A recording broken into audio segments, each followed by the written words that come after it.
كل قصة فيها شخصية الطيب والشرير. وفي الأفلام البطل الشخص نفسه لو اتعرض لظروف معينة ممكن يتحول للنسخة الشريرة من نفسه.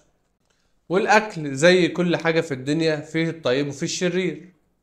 وفيه الطيب اللي لو حصل له تغييرات معينة هيتحول من النسخة الطيبة المفيدة لصحتنا للنسخة الشريرة اللي مضرة لصحتنا واللي ممكن تأثر على حياتنا بشكل سلبي.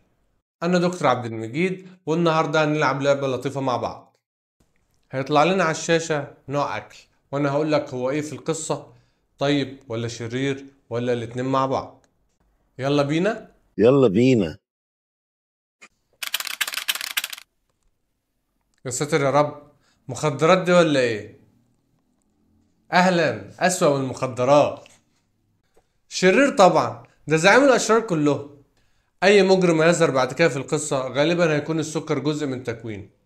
أسوأ اختراع عملته البشرية لدرجة إن احنا سمينا أشهر مرض في العالم باسمه. مفهوش أي قيمة غذائية، ولو ما اتحرقش بيتخزن على صورة دهون وبيستنزف البنكرياس، وبيسبب مرض السكر اللي مع الوقت بيسبب أمراض تانية ملهاش أول من آخر، زي الفشل الكلوي والتهاب الأعصاب ومشاكل في العين وحاجات تانية كتير. ده غير إن له تأثير إدماني لدرجة إن بيخلينا عايزينه باستمرار رغم إن احنا عارفين إن هو شرير. شرير طبعا. اللي بعده من الشخصيات المحترمة جدا. في بروتينات وفيتامينات ودهون صحية، بس بيبدأ يتغير لما يختلط بأصحاب السوق زي الزيوت القلي المهدرجة. لو لازم يتقلي أنصحه يختلط بناس كويسة زي زيت الزيتون مثلا. طيب طبعا. اللي بعده جميل الفول. أكل في حاله وملتزم، وفيه فيتامينات ومعادن، وفيه بروتينات كويس والياف، وسعراته قليلة فبيساعد في الدايت، ومفهوش دهون كتير فطيب طبعا. اللي بعده مشكلة تركيبتها الشخصية مشكلة. قمح منزوع الفوائد، دقيق مطبوخ اللي هو ما يختلفش كتير عن السكر، والمشكلة انها ما بتطلعش غير في ادوار الاغراء المضرة. مكرونة بالبشاميل، مكرونة بالجبنة المصنعة، مكرونة بالوايت صوص، مكرونة بالبانيه المقلي. لا لا لا لا لا، شريرة طبعا.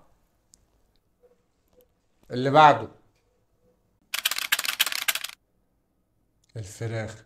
يا سلام، من احسن الحاجات اللي عملتها البشرية انها طورت استئناس وتربية الفراخ لحد ما وصلت لشكلها النهاردة. بروتين حيواني رخيص نسبيا، وممكن يتعمل باشكال كتير صحية ولذيذة. لكن للأسف الحلو ما بيكملش. الفراخ الطيبة دي ممكن تتحول لفراخ مقلية في الزيوت المهدرجة وتبوظ أي دايت، وتسبب مشاكل صحية كتير زي أمراض القلب والسمنة. بس عموما هي طيبة. اللي بعده الرز. كويس، الرز أحسن من ناس تانية، على الأقل فيه معادن وألياف وفيتامينات، وسعراته أقل من كربوهيدرات تانية.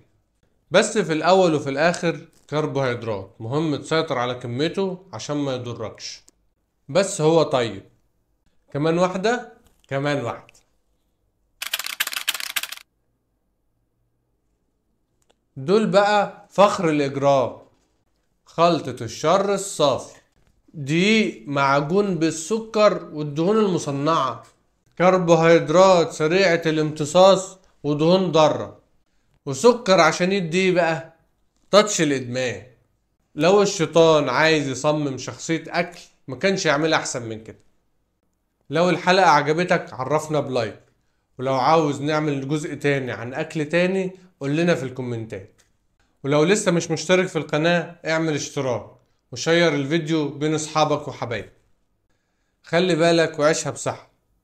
سلام.